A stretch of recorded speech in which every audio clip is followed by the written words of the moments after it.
Okay, so let's talk a little bit about the theory of this piece.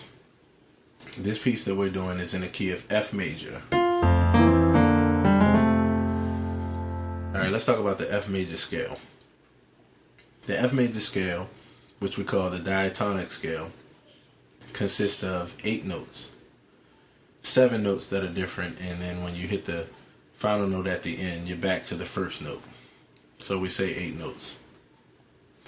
So the F major scale, and you might want to write this down so you can have this information ready and available for you, is F, G, A, B flat, C, D, E, and then we're back on F. Those are the 7 tones and the 8th when you hit the F again of the F major scale. F, G, A, B flat, C, D, E, and F. Now along with each one of those notes, there's a chord that's associated with that note. Now let's talk about that. There are 7 chords in this key, just like there are 7 different tones. For F, you have F, A, and C. This makes up the first chord of this key. I'm going to show you a simple way to figure out these chords, because you're going to do this for any major scale that you come across. If you take the F scale and you start on F, the way that you figure out these chords is you take the first note and then you skip the second note of the scale, play the following note, skip the next note, play the following note. You have F, A, C. This is the first key of the piece, and the first key actually of this key, F major.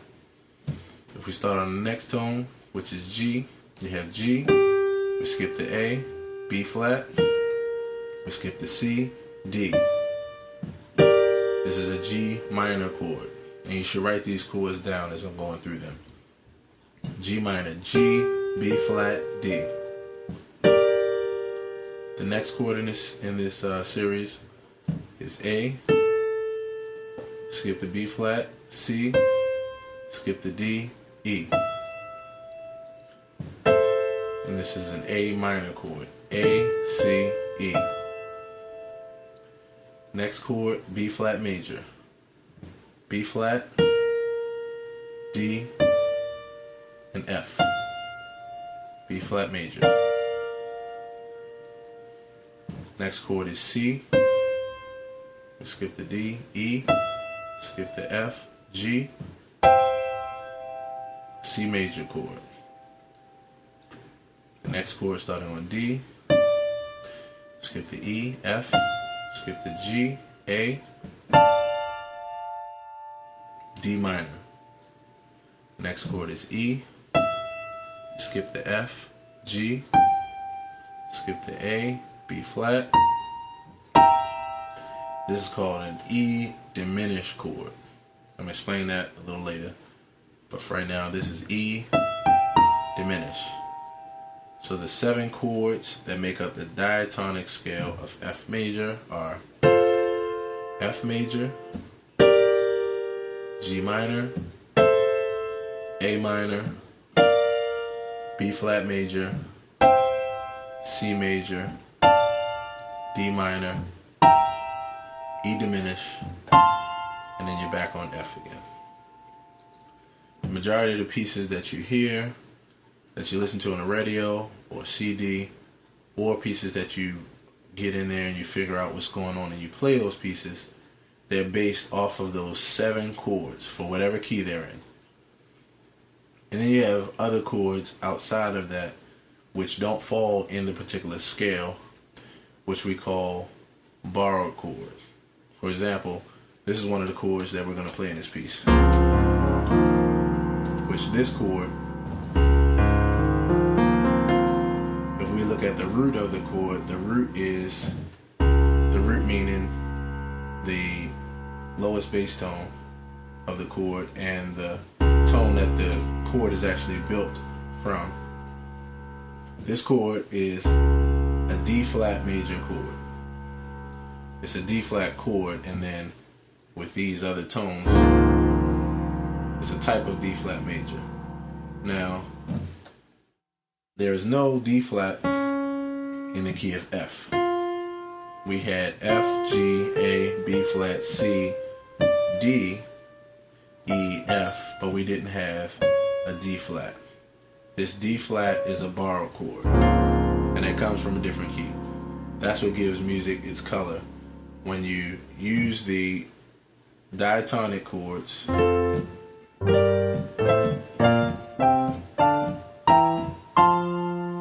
then when you also use borrowed chords outside of the key. There's another chord that's in this piece. That's a borrowed chord, and that's a B chord that we're going to be using. And this is a B half diminished chord. And we're going to kind of do something like this. Now this B, this chord isn't in F major. Again, we had F, G, A, B flat, C, but no B. So those are borrowed chords. They go to make up all the color that's additional to the dominant, the diatonic scale chords. Another thing that's associated with these chords are what we call scale degrees. And what scale degrees are numbers that are associated with these 8 tones. Meaning, for F, F would be the 1 of this key of F. Why? Because it's the first tone in this key. And also, the chord that's associated with that will be called the 1 chord. The G minor would be the 2 chord. The A minor, the 3 chord. The B flat major, the 4 chord. C major, 5 chord. D minor, the 6 chord. E diminished, the 7 chord. And back to F again, which is called the 1st chord again. Because even though you're here and not here, it's still the same chord. When you play the same chord or notes in a different range of the piano, that's just called a different octave. You're just in a different octave of the piano. Now, the reason why it's important to know these scale degrees is because a lot of times you'll hear music talked about in numbers. You'll hear something like a 2-5-1 progression, or you'll hear 7-3-6, or 5-1-4. Now, musicians talk in numbers, and the reason why is because numbers are the universal formula for music. Meaning, if you learn the numbers to a song, meaning if the song goes from, I'll take this song for example that we're doing today. It goes from F major, an F major chord, and this is a type of F major chord. I'm going to explain it to you in a minute. If you go from an F major chord to this C chord, and this is a type of C chord because C is the root of the chord, that's a 1 because it's the 1st chord in this key of F, to the 5. This is a 1 chord going to a 5 chord. And if I continue on through the piece, we would keep adding up the numbers. But the reason why that's important is because when it really boils down to playing in different keys. If you were to take this piece and play it in a different key, well, how would you know what chords to play, and how would you know the progressions? You couldn't take this F to this C and try to take it and play it in a different key, because in a different key, this F and this C no longer mean the same thing as they do in this key. They mean something else. They may fall on a different scale degree, or may fall a different place within the scale. So the only way that you're able to, what we call transpose, which is where you take a song from one key and play it in another key, is to transpose by numbers. And the reason why, because in the key of F, for What a Friend We Have in Jesus, the first two chords are 1 to 5. And then the next chord is a 4 chord. So you have 1 in the key of F, 5 to the 4 chord, which is B flat. Now if I wanted to play that in a different key, let's take F sharp. If I wanted to start here, and I wanted to now play this in the key of F sharp, which now F sharp is my root. So in a sense, this is my new 1 chord. Well, if I took those numbers, 1, 5, 4, I could use that same formula to play it in this key, because numbers are universal. The letters may change, they may be called something different, but you'll still get the same sound, and you'll still have the same voicings. So in this key, I'm going to do it really quick. The 1 is F sharp. The 5, which was the next chord we figured out, is C sharp or D flat. And then the 4 is B.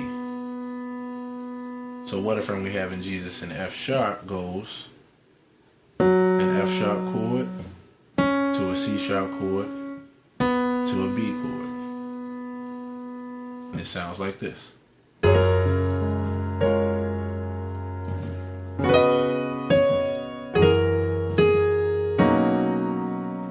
And that was the 1 chord. You can see by my root in the left hand. And then you have the 5 chord. You can tell by the C sharp in my left hand. Don't get confused by the voicing that you see me playing in here in the middle of the keyboard. Look at the root. 1 to the 5 chord to the 4 chord, which is B. So that's why numbers are important. From the beginning, it's kind of hard to understand until you get more into music and until you hear musicians calling out numbers and you start to remember those chords for that particular key that go along with those numbers. The 1 chord, the 2 chord, the 3 chord, the 4 chord, the 5 chord, the 6 chord, the 7 chord. So for right now, just keep that in your mind. Just know that those numbers exist. And start to think about that as you play through this song and other songs that we'll be teaching you and that you'll learn. One other consideration that I want to talk about as it pertains to theory are the type of voicings that we're going to be using. There are 2 types of voicings basically that we're going to be using. One is the voicing that has the root in the left hand for times when you don't have a bass player. And the other is what we call rootless voicings or left-hand voicings. Now, there's 2 main differences, and that's really the range where you play the voicings. A voicing that has the root in the left hand, or the bass note rather, will be lower in range. So for this F major chord, we have the F, which is the root, pretty low as far as range. Now the times when you'll use these voicings vary. If you're in a situation where you don't have a bass player and maybe you're just playing solo piano at any kind of engagement, or even if you're just at home at your piano just playing for enjoyment, you're going to use, for the most part, your roots are going to be in your left hand because you have no bass player to play those low bass tones for you. Now you can use these voicings even when you have other musicians, but the time will vary because if you have a bass player, you don't really want to be playing the bass notes too low in that range, because really, as far as the keyboard is concerned, the bass player will pretty much be down in this range with his or her notes. So you don't want to really be clouding up that range too much as far as playing bass tones. You want to give them freedom. Now, if you don't have a bass player and you want to get across the full sound of the chords and of the song, you want to have your bass tones in the left hand. There'll be times when you'll use left hand voicings that are higher up and rootless voicings, but for the most part, it'll be based around those voicings with the root in the left hand. The other type of voicings are the left hand voicings and the rootless voicings. These voicings are higher up on the piano. And these are for times when you have a bass player and when they're covering this lower range as far as frequency range. You want your voicings to be in this range. And the reason why is because if you have a bass player down here playing a line, your left hand voicing doesn't get in the way as far as frequency in the bass player's range. Now, of course, the voicings are higher up. You kind of want your left hand voicings to be from this D below middle C, this is middle C, to about maybe this F sharp. And surprisingly, you can hit, and what I mean by that is you want to cover this range as far as your left hand voicings, this middle range of the keyboard. You don't want to go too low because then it gets muddy.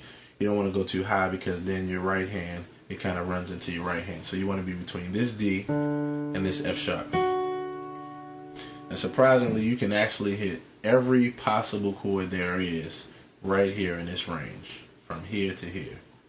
And I'm going to show you how. You eliminate some notes. You play what we call rootless voicings that take out the root of the chord, and you keep the chord voicings tight. So an example would be, this is a voicing with the root in the bottom, F major, where we play the root down here. And I'll just play actually the first 3 chords of the tune so you can see the difference. So here it is with the roots, when you don't have a bass player.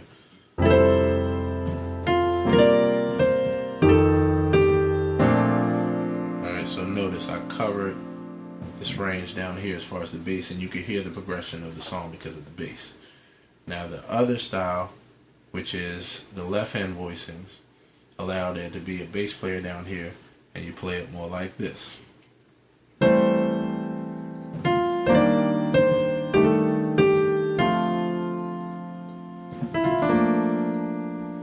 Now it sounds a little empty, you might say, but if you had a bass player, and you'll see as we get further into the video, when you have a bass player, it makes it perfect because the bass player has his or her range, you have your range, and things aren't clashing and getting into the way of each other. So that's a little bit about the type of voicings that we're going to be using.